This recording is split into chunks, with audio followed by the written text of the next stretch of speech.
Well, it's the end of week 5 of the 2020 legislative session. In the next 9 days, we have 5 days next week and then 4 the following week, and then we adjourn. Now the real work begins on putting the final budget numbers together. It's going to be a real challenge given what's happened with the coronavirus and downturn in the stock market, but rest assured, by the end of the legislative session, we will have a balanced budget. This week, we were able to finalize the compromise on the Better Boundaries redistricting. We held a press conference yesterday. You can see on my Facebook page at Kurt Bramble the press release and what the bill is and what the bill does. We have preserved the constitutional responsibilities of the legislature while at the same time respecting the citizens' voice and providing the funding, the resources for a truly independent citizens commission that is not tethered by statutory requirements imposed by the legislature. We think, all in all, it is a win-win, a win for the voice of citizens through the initiative process and a win for the legislature preserving our constitutional responsibilities. This is the American system at its finest. You know, in 1787, if I were to wax a bit philosophic, in 1787, 55 men gathered in the State House in Philadelphia. Today we call it Independence Hall. Those men came together. They came from big states, small states, agricultural states, industrial states. They came from free states and slave states.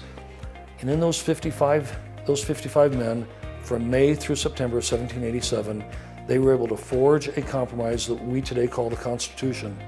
In the true spirit of that model, Better Boundaries came to us in good faith with the strength of the voice of the citizens. My legislative colleagues sat at the table in good faith with the Constitution and the constitutional requirements at the forefront. We were able to find common ground, and everybody that was in those negotiations was able to come away with enough of what they wanted to be satisfied that it was a good deal.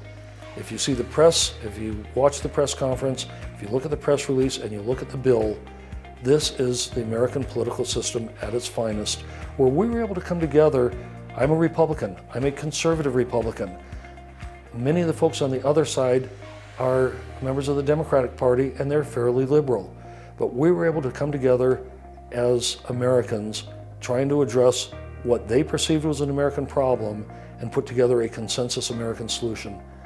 That is doing our work, and that is the legislative process, our representative democracy, or the democratic process, working as the founders envisioned. When we have a conflict between the Constitution and the voice of the people, which is what we found with Proposition 4, I believe it's our sworn responsibility to step up, resolve the problems, bring people together, sit down at the table, and find an answer.